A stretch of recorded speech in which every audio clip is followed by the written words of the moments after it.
Bonjour et bienvenue dans cette spéciale Mouled Nabawi sur RTV. Et aujourd'hui, nous allons parler de la vie du prophète de l'islam, Mohammed sallallahu alayhi wa sallam, avec notre invité, Monsieur Imed Eddine Hamrouni, islamologue franco-tunisien.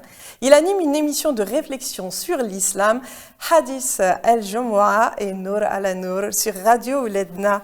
Monsieur Imed Eddine Hamrouni, bienvenue sur RTV pour cette spéciale Mouled Nabawi. Merci beaucoup, bonne fête à vous, à votre équipe, à tous nos téléspectateurs, à tous les musulmans.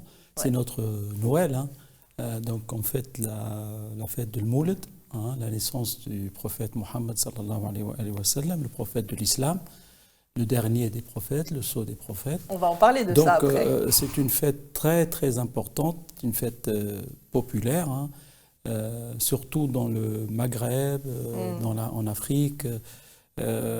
Cette fête représente énormément d'importance pour nous lorsqu'on était petits, mais aussi pour les personnes âgées, mais aussi pour les jeunes aussi.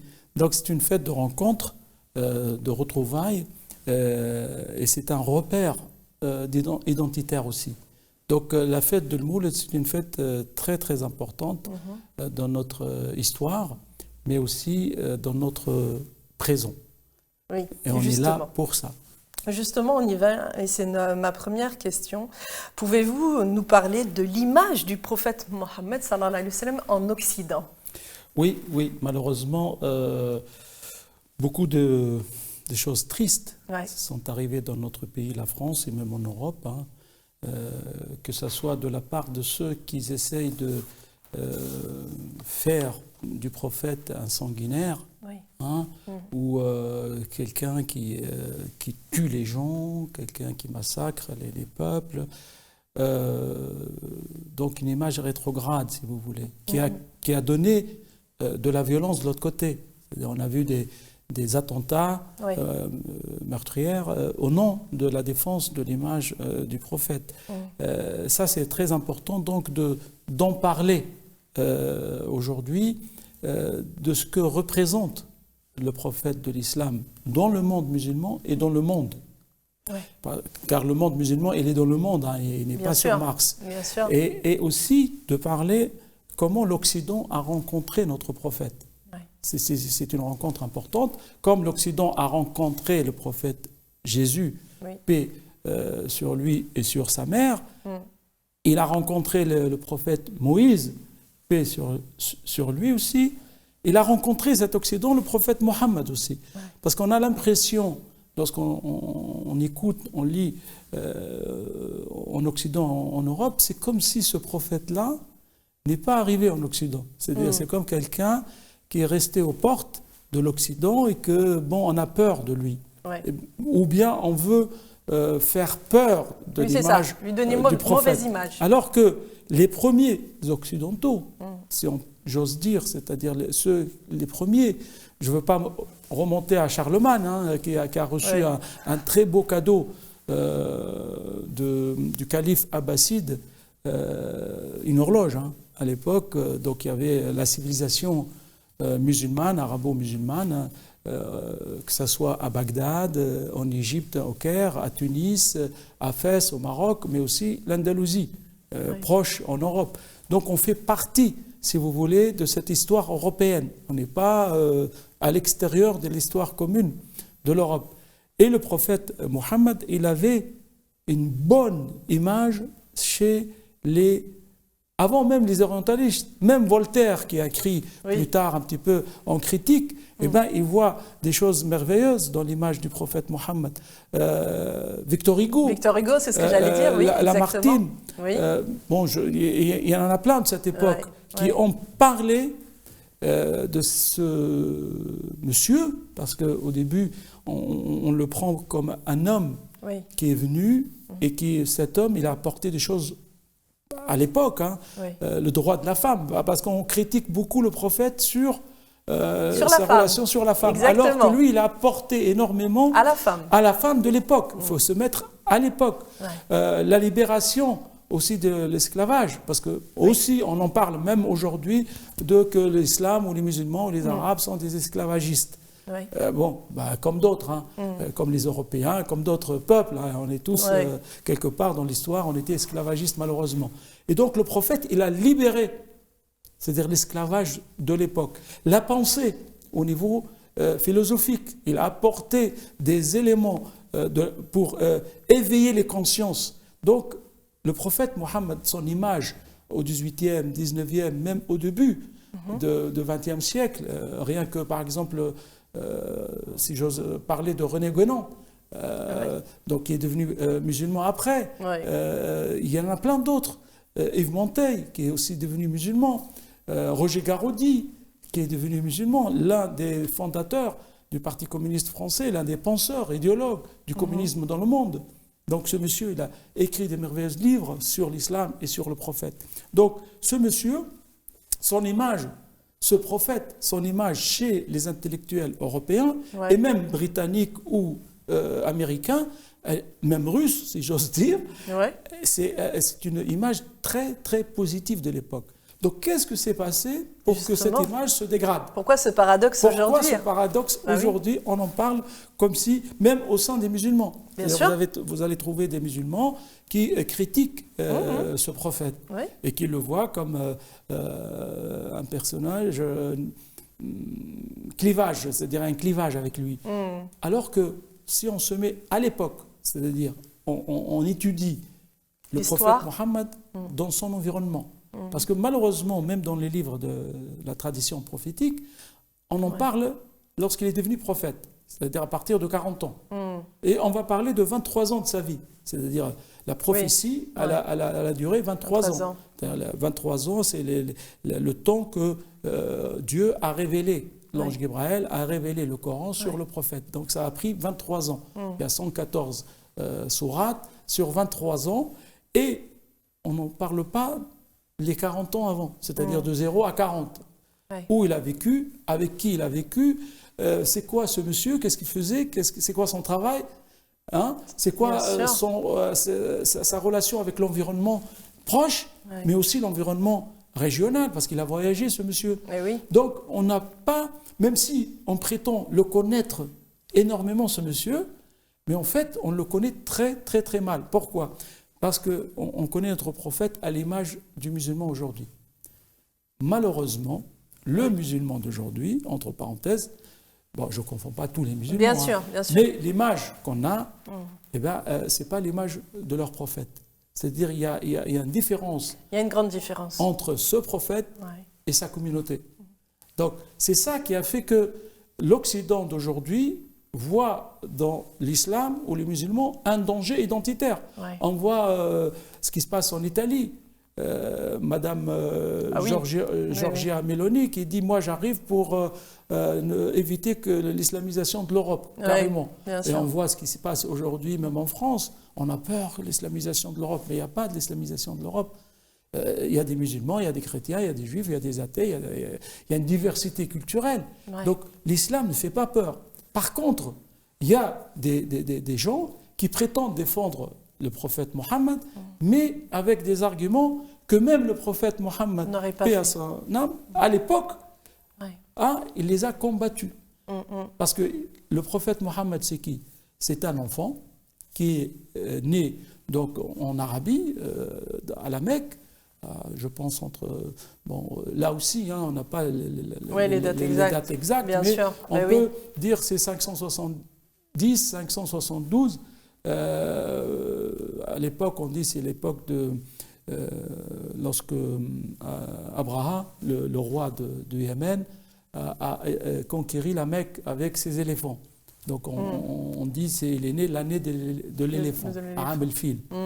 Bon. Et donc, dans cette époque, il y avait des croyants, c'est-à-dire il y avait des juifs, il y avait des chrétiens. Exactement. Donc, on ne va pas dire qu'il n'y avait personne. Non, cette société arabe, elle n'est pas venue comme ça, que ce soit à la Mecque, en Arabie, que ce soit en Irak, en Syrie, un peu partout. Au Yémen, donc cette partie-là. Dans la Perse, il y a Byzance aussi. Les deux forces importantes, c'est comme nous, on a vécu avec les États-Unis et l'Union soviétique, par exemple. Lui, il a vécu avec Byzance et la Perse. Ouais. Donc Byzance et la Perse, ces deux empires, ces empires-là, ils avaient leur culture, ils avaient leurs penseurs, ils avaient leurs croyances. Donc il y avait une vie culturelle, économique et sociale très très dense. Ouais. C'est-à-dire il y avait de la vie. Et le prophète Mohammed sallallahu alayhi wa sallam, donc lorsqu'il est venu avec la révélation, ouais. Donc on le connaissait déjà.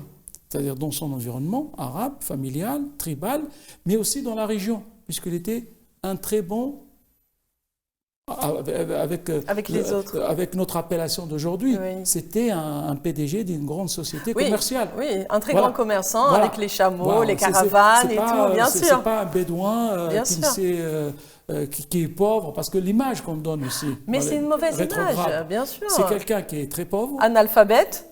D'abord pauvre, hein, il est mesquine, il est pauvre. Hein. Ouais. Deuxièmement,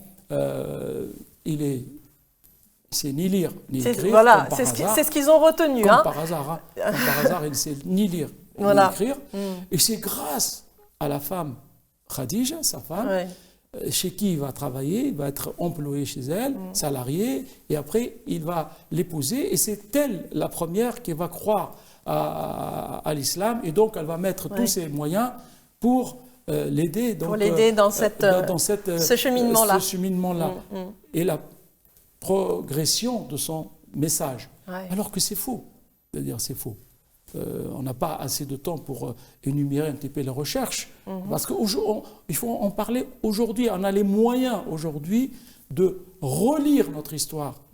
Mais on s'y perd, M. Amrouni, on s'y perd dans tout ça. On ne sait plus où est la vérité, qui dit la vérité.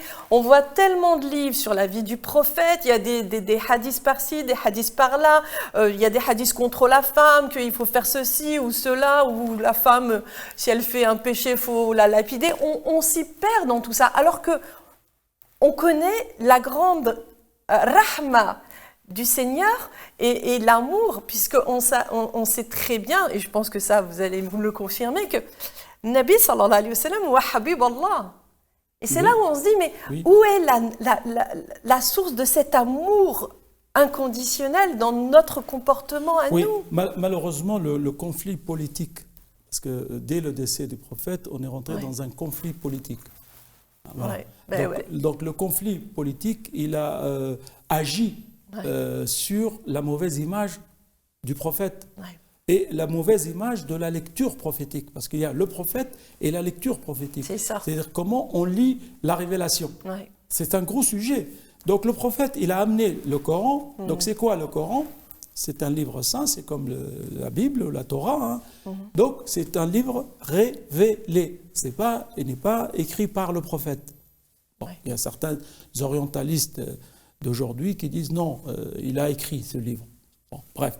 Mais chez les musulmans, chez les croyants, c'est un livre révélé.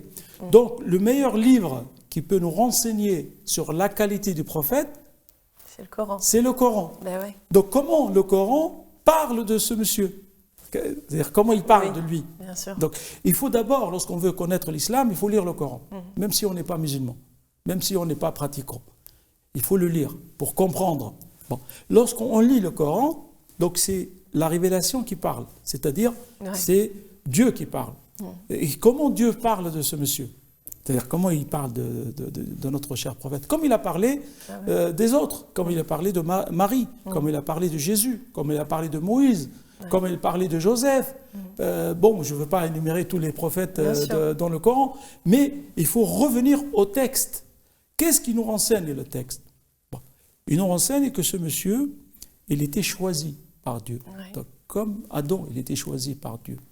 Comme Moïse, il était choisi par Dieu. Comme Jésus, il était choisi par Dieu. C'est-à-dire, il y a une faveur. C'est-à-dire, ce sont des hommes et des femmes comme nous. Marie, c'est une femme comme nous, elle est constituée comme toutes les femmes. Mais elle a été choisie par Dieu. Mais le choix. Ici, c'est très important de dire pourquoi, par exemple, on peut dire parfois, pourquoi lui, il est prophète, moi, je ne suis pas prophète. Pourquoi ce choix? Ça, je ne me poserai pas la question, mais c'est possible. On peut poser la question. Oui, c'est vrai. Il y en a qui peuvent se poser la question, bien sûr. On peut poser. Il y a ceux qui prétendent jusqu'à aujourd'hui que ce sont des prophètes. Oui, il y en a beaucoup aussi. Il y en a beaucoup aussi. Ouais, malheureusement. Je ne sais pas. Mais vraiment, il faut dire pourquoi ce choix. Ouais. Dieu, il va nous dire pourquoi ce choix, pourquoi il a choisi ce monsieur. Là, précisément. Bon. Il a vécu comme orphelin. Oui, donc il le dit le Coran, c'est un orphelin. C'est son grand-père, Abd al-Muttalib, qui a pris soin de lui au départ. Et après, c'est son oncle, Abu Talib, qui l'a pris dans sa famille.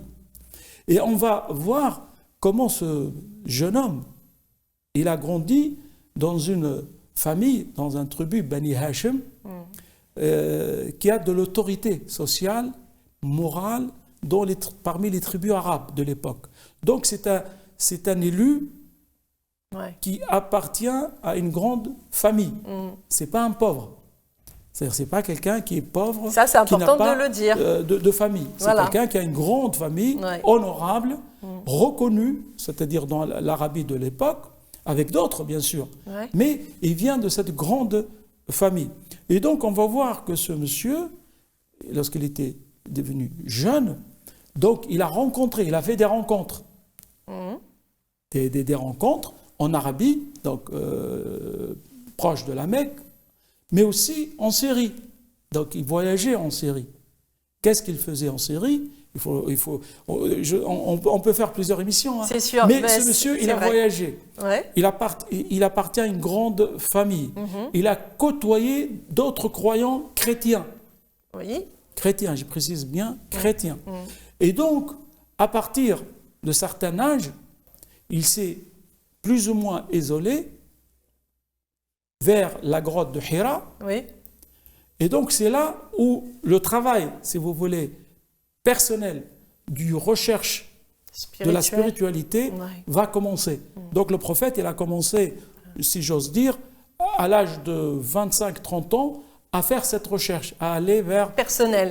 Cette recherche spirituelle. Donc il y a une préparation spirituelle Mm. du prophète jusqu'à qu'on arrive à la révélation, avec la 40 rencontre, ans. avec la rencontre de l'ange Gabriel. Maintenant, pourquoi 40 ? On a toujours ce chiffre qui est on dit toujours que 40 ans, c'est l'âge de la sagesse. Donc oui, maintenant, je ne pense pas. Hein. Ah, presque. Oui, bon, oui, c'est sûr. 60, bon, et encore, je ne sais pas. Chez certains... Mais bon. Donc c'est cette rencontre spirituelle lorsque l'ange vient le voir et lui dit « Lis, iqra ». Et le prophète lui dit « Ma ana biqara ». Je ne peux pas lire. Il ne lui a pas dit « Je ne sais pas lire ». Et il faut savoir que l'ange Gabriel, ici c'est schématisé, il ne lui a pas apporté un livre, il lui a dit tiens, lis. Oui. Donc le mot iqra, ici, c'est un mot révélé, c'est-à-dire qu'il faut faire la différence entre l'arabe révélé, c'est-à-dire la révélation coranique, et l'arabe littéraire.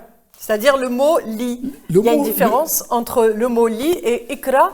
Est-ce que, c'est une simple question, Monsieur Amrouni, est-ce que ce mot ikra ne signifierait pas d'acquérir la connaissance? On ne va pas aller plus loin. Mais je donne l'exemple. Si le professeur ou l'instituteur dit à un petit enfant, tiens, lis. Et le petit va le dire, non monsieur, je ne sais pas lire.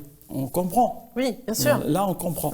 Par contre, le prophète à 40 ans, Gabriel, il lui a dit pas, tiens, lis Mohamed, et l'autre lui dit, non, je ne sais pas lire. Non. Et même lorsqu'on continue le verset, Iqra bismi rabbika alladhi khalaq, lis au nom de ton Seigneur, celui qui a créé. Et c'est là on va rentrer, en fait, dans la profondeur. Dans la profondeur de la révélation. Donc c'est quelque chose de très important pour l'humanité. C'est-à-dire pour l'humanité, le message coranique, il est très important.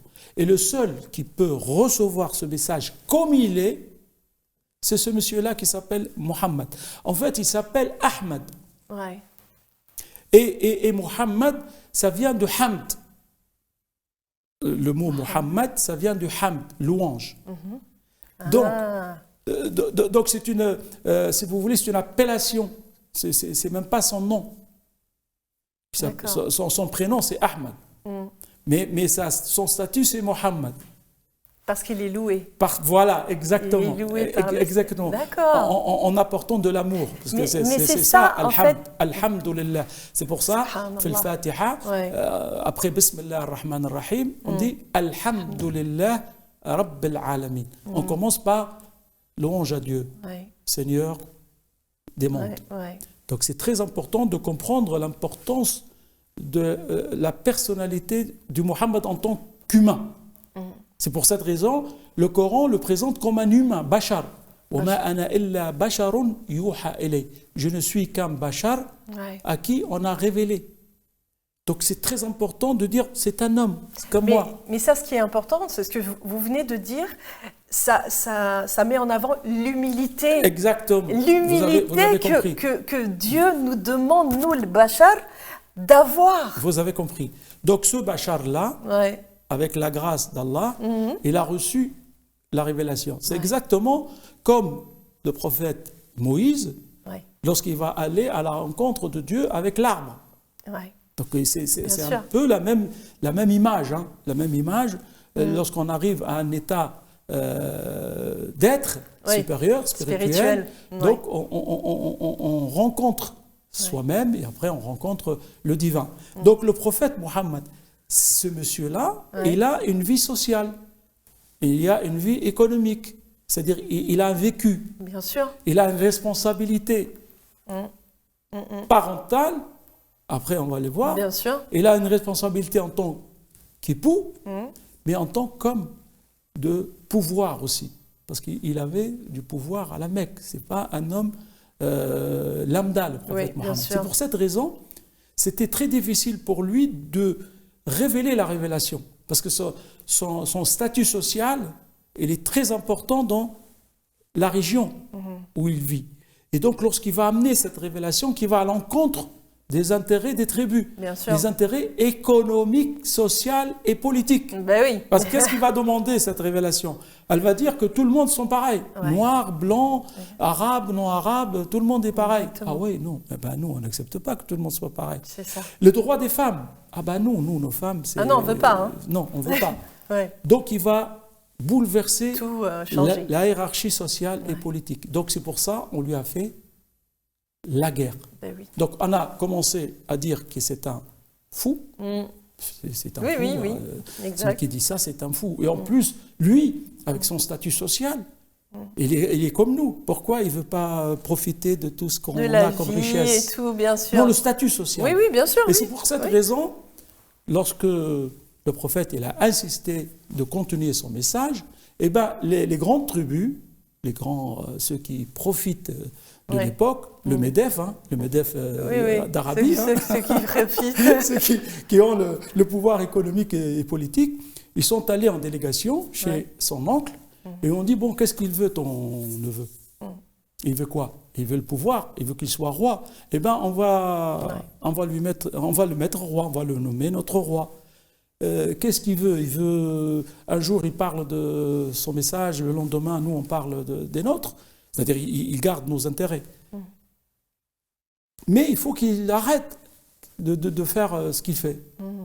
Et bien là, le prophète, qu'est-ce qu'il répond?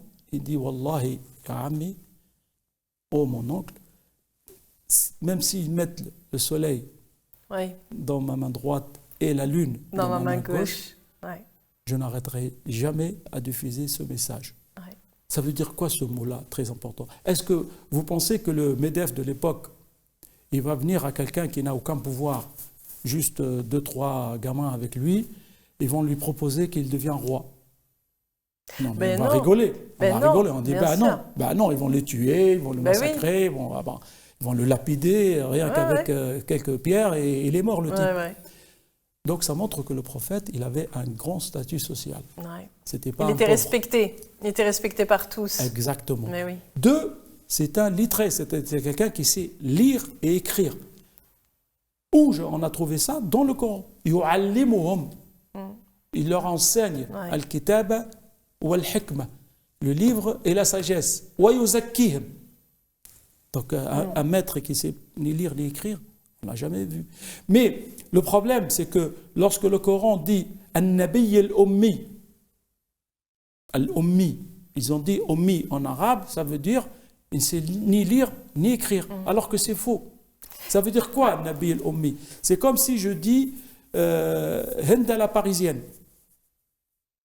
Ah oui? Oui, elle habite à Paris. Ça veut dire à la parisienne, elle habite à Paris. Donc, si le prophète il était de Paris, on va dire le parisien, le prophète parisien qui vient de Paris. Et donc, Mecca, elle s'appelle, le village, elle s'appelle al-Qura. Al-Qura, c'est-à-dire la mère des villages autour, c'est-à-dire la capitale. C'est comme si on dit Paris, c'est la capitale de la France, mais la mère de l'île de France. Oui, je comprends. Donc, ici, al-Qura, c'est-à-dire le terme al-Qura, fait que tous ceux qui habitent à al-Qura, on les appelle les Ummi. C'est pour ça le Coran dit c'est lui, Dieu, qui a envoyé parmi les Ummiyin un prophète parmi eux. Donc, c'est-à-dire tous ces gens-là savent ni lire écrire, il a envoyé quelqu'un qui ne sait lire. Non, c'est complètement faux. Il y a tellement à dire. Donc, il y avait vraiment ceux qui ont écrit la tradition prophétique. Il faut savoir qu'on a deux siyar, sirat al-Yaqoubi ou sirat Hisham. Sirat ibn Hisham, pardon. Donc ces livres, ils étaient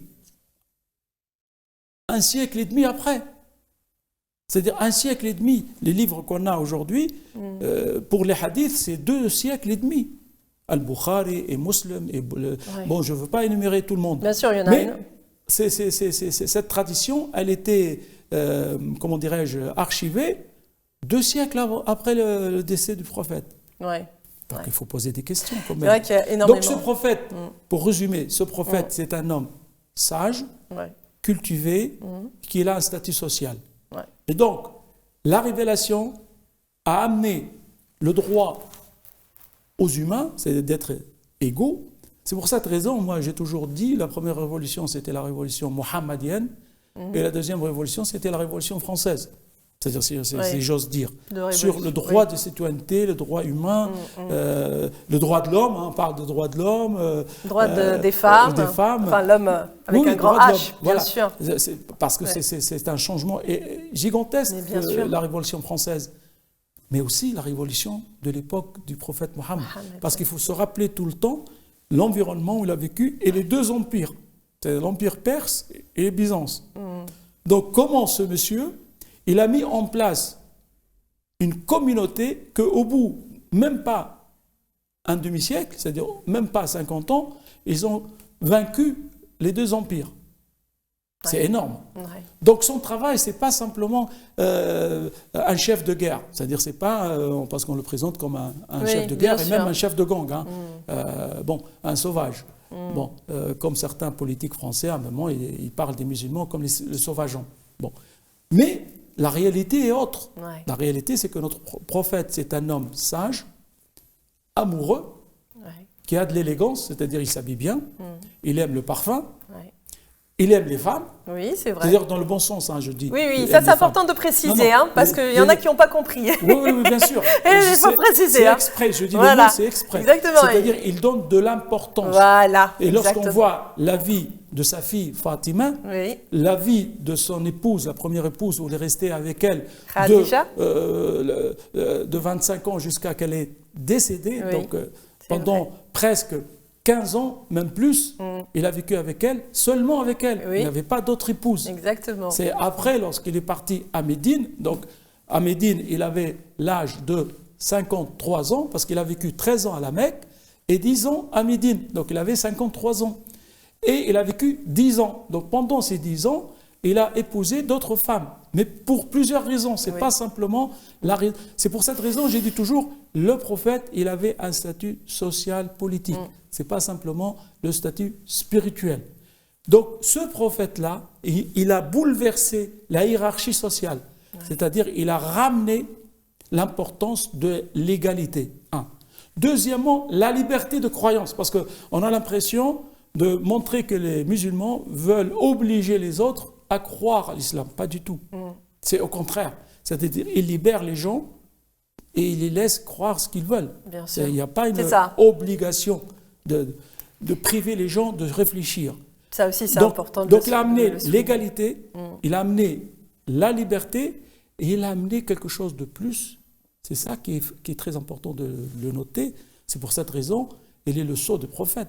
Parce qu'on se demande pourquoi il est le dernier prophète. Ce sera la dernière réponse, parce que ça passe tellement vite, il faudra qu'on en fasse d'autres émissions. Donc, le sceau de prophète, le dernier de prophète, parce que la révélation, elle nous a révélé tout. Ça veut dire quoi, tout? Peut-être nous, aujourd'hui, avec les sciences modernes, on est dans la première heure. On n'est pas, il y a peut-être les gens qui vont venir avec nous, ils vont découvrir des perles dans le Coran. Malheureusement, on ne sait pas trouver le temps de voir ce qu'a révélé Dieu à notre prophète au niveau scientifique, au niveau spirituel, au niveau social, au niveau éthique, à tous les niveaux, au niveau cosmétique. Tous les niveaux. Donc, il y a vraiment dans cette révélation, elle est complète. Oui. Et je veux terminer par le Sourate Ar-Rahman. Donc, elle est très importante, Sourate Ar-Rahman. Allah, il dit Ar-Rahman, allama al-Qur'an, khalaqa al-insan. Donc, il a commencé par allama, enseigner le Coran. Khalaqa al-insan, allamahu al-bayan. Donc, il y a toujours de l'apprentissage. Donc, l'islam, pour être musulman, il faut être un disciple du Muhammad et un disciple du Coran. C'est-à-dire, c'est pas parce que mon père, ma mère sont musulmans que je m'appelle Mohamed ou Ali, que je sais tout et voilà, je suis musulman. Non, il faut mériter d'être musulman, donc il faut travailler beaucoup, il faut apprendre sur la ligne du prophète. Merci en tout cas. Merci beaucoup, Monsieur Amrouani Imed Eddine. Il y a tellement à dire et je pense qu'il est important de faire d'autres. Là, aujourd'hui, c'était une spéciale Mouled Nabawi, mais il est important justement de pouvoir aller dans la profondeur de l'âme, de comprendre, parce qu'il y a une multitude d'interprétations aujourd'hui, mais le plus important, c'est de comprendre réellement le message du Coran et réellement justement cette relation d'amour qu'avait le prophète, sallallahu alayhi wa sallam, avec le divin. Exactement. Merci beaucoup. Merci à vous. Au revoir. Et bon Mouled encore une fois. Merci, bon Mouled à vous aussi. Au revoir à tous.